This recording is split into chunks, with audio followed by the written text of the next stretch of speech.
Bueno, queridos hermanos, estamos en este momento de reflexión de la palabra sobre el libro de los Hechos de los Apóstoles y nos ponemos en actitud de fe delante de Él y de disponibilidad. En el nombre del Padre, del Hijo y del Espíritu Santo. Amén. La gracia de Cristo Jesús, vivo, resucitado, esté con todos ustedes y con tu espíritu. En este camino de profundización del libro de los Hechos, hemos comenzado aquella parte que hemos definido como conflictos, dificultades que encontraron las primeras comunidades. Y hemos visto que la dificultad era interna, porque no era fácil ponerse de acuerdo, pero siempre lograban, así con paciencia, a la luz de la fe, de encontrar soluciones internamente a la iglesia, adentro de la comunidad misma. Y ahora vamos a comenzar la segunda parte de estos conflictos, viendo un poco el conflicto con los judíos. No olvidemos que los primeros conflictos son acá en Palestina y especialmente en Jerusalén. Acá está Palestina, no lo olviden, es una provincia, diríamos nosotros acá en la Argentina. Y ahí encuentran los mismos que mataron a Jesús, que lo persiguieron toda la vida y ahí lo mataron. Pero había judíos también en todos los imperios, porque cuando ellos se escaparon acá, que hubo la destrucción de Jerusalén, los judíos, como los cristianos, que era la misma, considerados lo mismo, eran llamados los cristianos los discípulos del Nazareno, o los nazarenos, pero los judíos también se desparramaron por toda Turquía. A ellos, acá en Alejandría, en el norte de África, acá está todo el norte de África, había formado un centro, diríamos así, cultural, con personas cultas. Los cristianos se dirigieron más hacia el norte, hacia Turquía, porque después de acá pasan a Grecia y pasan a Italia, a Europa, diríamos. No olviden esta geografía que se va ampliando. Entonces, los conflictos con los judíos, ¿a qué se refiere? Bueno, el conflicto con los judíos comienza desde el vamos. Los que persiguieron a Jesús persigue ahora a la comunidad, ¿no? Y el primer choque, diríamos, que la comunidad la tiene el día de Pentecostés, en el capítulo 2 del Evangelio del libro de los Hechos, versículos 12 y 13, después que Pedro hizo su discurso a las autoridades y a toda la gente, dice que algunos quedaban maravillados, pero otros, los judíos, comenzaron a decir que estaban borrachos. ¿Se acuerdan de este episodio sencillo? Que, como digo, ustedes lo pueden leer, lo pueden tomar en la mano, capítulo 2, del versículo 12 al 13. Otro momento de este conflicto, evidentemente, es por la predicación que hace Pedro, especialmente todo puesto en boca de Pedro, pero era toda la comunidad. Capítulo 4, versículo 1 al 12, cuando surge, no lo voy a leer todo, el capítulo, pero ustedes tómense el tiempo, cuando Pedro y Juan curan el paralítico para indicar la continuidad. La obra de Jesús es continuada por los discípulos, este es el sentido del mismo milagro, ¿no?, que hizo Jesús. Pero acá sigue enseguida la reunión. Dice, al día siguiente se reunieron en Jerusalén los jefes, los ancianos y los letrados. Vio, hay que leer bien eso. También Anás, el sumo sacerdote, y Caifás. ¿Les suena estos nombres, no? Leyendo el Evangelio, saben, son lo mismo. y también un cierto Juan y Alejandro, y todos los familiares de los sumos sacerdotes, porque andaban los familiares, y no tenía nada que ver, era un juicio, pero la cosa no era tan fácil. Hicieron comparecer a los apóstoles y lo interrogaron. ¿Con qué poder y en nombre de quién han hecho esto? Y ahí, versículo 8, también Pedro, nuevamente lleno del Espíritu Santo, comenzó a hablarle. Y él le repetía siempre lo mismo. Aquel que ustedes mataron, que pusieron en la cruz, Dios lo resucitó. Y nosotros somos testigos. Era ahí que vertía la conversación. Pero a otro, a los que estaban ahí justamente al Sinedrín, eso le costaba. Pero no tiene motivo, no encuentra motivo para condenarlo. Y lo dice acá en el versículo 16. ¿Qué hacemos con estos hombres? Han hecho un milagro evidente. Todos los vecinos de Jerusalén lo saben y no podemos negarlo. Pero para que no sigan divulgando entre el pueblo, los amenazaron y lo amenazaron que lo iba a poner preso en la cárcel y lo prohibía de hablar en nombre de Jesús. Bueno, entonces yo quiero hacerle notar el motivo del conflicto. No es porque los cristianos o los discípulos tenían una mala conducta, era solamente este punto clave. La autoridad lo rechazaba completamente. No podía reconocer que estas personas simples, sencillas, pudieran dar clase a ellos. Y la fortaleza de ellos era la experiencia. No me voy a detener mucho más sobre esto, pero el cristiano convencido, plenamente convencido que hizo experiencia de Jesús, este es aquel que anuncia a Jesús, porque lo anuncia con el corazón. Pero quiero entrar y no detenerme mucho más sobre el conflicto con los judíos, porque es muy sencillo, ustedes lo pueden leer en estos capítulos. Ahora viene el conflicto con los paganos. ¿Qué es los paganos? Justamente, del momento que sale de Jerusalén, de Palestina, y comienza a ir al mundo helénico, el mundo de otro pueblo, de otra cultura, encuentran cosas que son contra el espíritu del Evangelio. Y entonces ahí es otro tipo de conflicto. El conflicto viene porque los cristianos dicen, esto no es según el Evangelio. Le digo a algunos, dice acá en el capítulo 8, versículo 18, 21, donde Pedro condena al mago Simón, se ve que hacía alguna arte mágica, por lucrar. Es decir, si sirve con su arte mágica y que hacía, pero lo hacía por motivo de la plata, no era por motivo de fe ni nada.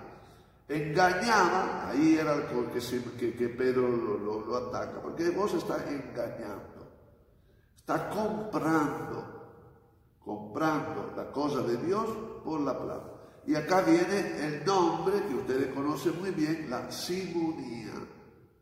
Simonía es vender la cosa de Dios por la plata. Simón, que no es Pedro, era el mago Simón. Más adelante hay también Pablo, que tiene que enfrentarse con el mago Elimas. Elimas, capítulo 13, del 6 al 10. Elimas, él ve que los apóstoles curan, sanan, hacen gestos, cosas en favor de la gente, y le pide a Pablo que le dé, recompensándolo con plata, que le dé lo mismo poder. Y ahí Pablo lo manda a pasear, ¿no? Usted lo va a pasear porque no, dice, no se puede vender la cosa sagrada de Dios. Bueno, esto es una enseñanza. Y después está también una divina de Filipo, la cual consigue con sus visiones, con su arte, no sé de qué, que era una sirvienta. Entonces los dueños, era una esclava, y los dueños recogía la plata. Ella hacía, qué sé yo, no sé qué, porque acá lo único que dice era una divina, no sé qué adivinaba, como hay mucho acá, hay mucho brujo acá, ¿no?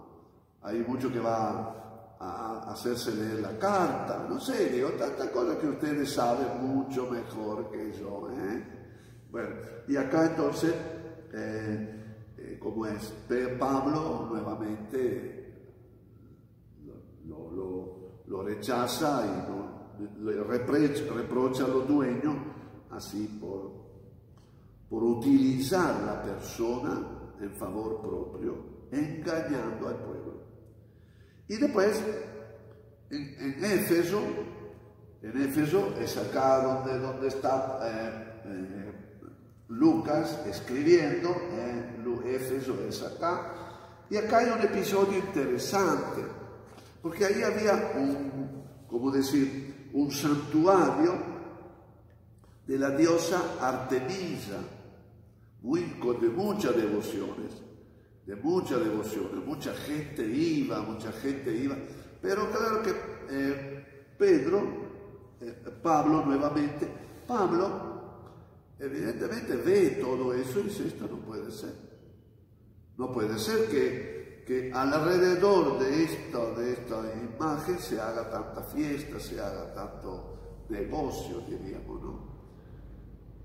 Pero ahí viene que el pueblo se rebela contra Pablo. Lo lleva al tribunal, ahí del gobernador, y el gobernador era romano, y entonces dice, ¿por qué no peleamos tanto? Que digan lo que tiene que decir. Igualmente nosotros seguimos con la nuestra, ¿no? Y Pablo acá tiene que irse, porque tenía miedo que lo iba a matar. Y por eso sigue evangelizando, pero de Éfeso va evangelizando hacia el norte.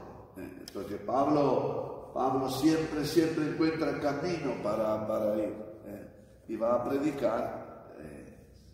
Él tomaba siempre la costa en general, porque en el interior era difícil entrar, no había muchos medios de comunicación. Los caminos no romanos eran más que nada alrededor del mar. Y bueno, por eso que los romanos eran especialistas en todo eso.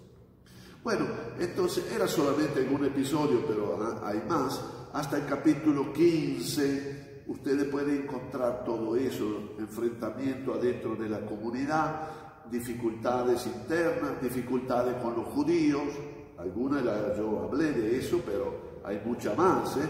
Y después el encuentro de la palabra de Dios, del cristianismo, en el mundo pagano. Pero siempre se da estos dos elementos. Algunos se entusiasman y siguen, recibe a Pablo, a Pedro en su casa, y otro lo rechaza. Por eso que los judíos tienen su fuerza, porque era un grupo bien organizado, entonces lo ataca duramente. ¿Cómo se llama? Sí, los paganos, también ellos tienen su persona que tiene poder, y son en general los ricos. Pero Pablo, Pedro o los demás apóstoles ven dónde está la cosa. No era el amor al pueblo, era el amor a la plata. Y entonces esto lo van denunciando. Pero denunciando eso tiene que pagar la consecuencia, ¿no? Entonces, lo que hay que anotar acá para nosotros es primero la valentía. La valentía que tuvieron estos cristianos, estos primeros cristianos. Porque ya le dije, se habla de Pedro, se habla de Pablo, pero es un criterio literario que usa Lucas para dar más centralidad a su obra, si no se ve demasiado dispersiva. Pero eso era lo que hacía las comunidades. La comunidad cristiana entonces toma frente a la dificultad interna con los judíos y con los paganos, toma fuerza. Si no se puede predicar, bueno, vamos a otro lado. pero la valentía que ellos tienen. Otra cosa es justamente la capacidad de ver dónde está el problema.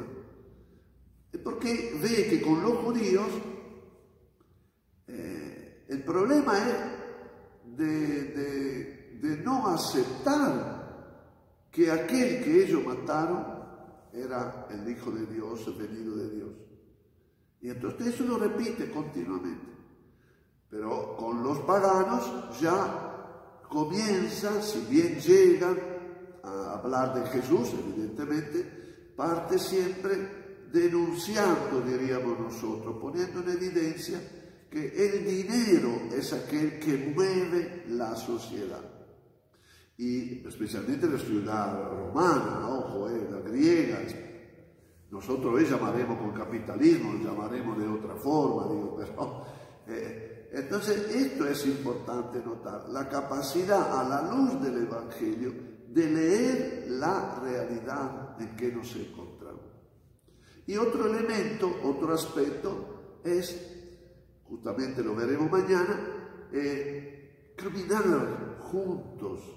Ustedes ven siempre los apóstoles juntos, lo ve unido, lo ve que no marcha por su cuenta. Si bien se nombre uno al otro, pero siempre se va. Hasta como Esteban, primero y después Pablo y Pedro, hasta dar la vida, ¿no? Esto es lo que yo quería llegar, porque la comunidad cristiana no fue fácil caminar. Somos demasiado triunfalistas. Nunca la iglesia tuvo vida fácil. Nunca. Acuérdense, meterse con Jesús es meterse con la cruz de Jesús. No porque la buscamos, sino porque se nos viene. Por nuestra coherencia. Ojalá que sea siempre así. Ojalá que no sea solo por un mal ejemplo que damos, ¿no? Porque puede pasar de todo también entre nosotros. Pero reflotar, diríamos, este espíritu de búsqueda de cómo colocarnos en la sociedad. Bueno, queridos hermanos, mañana cambiaremos tema, cambiaremos argumento, pero vamos a ver un tema que es muy, muy importante para la iglesia de hoy. Y ahí sí nos vamos a detener 2 o 3 encuentros, porque es algo muy actual para la iglesia de hoy. No le digo ni el título, fíjense ustedes. Bueno, queridos hermanos, yo los saludo, que sigan meditando, leyendo. Si no puede ahora, déjelo para más adelante, pero que llegue un momento en que retoma todo eso. Saludamos a nuestra Virgencita, la Virgen de Caacupé, y la saludamos. María, Virgen de Caacupé, ruega por nosotros. Hasta mañana, si Dios quiere.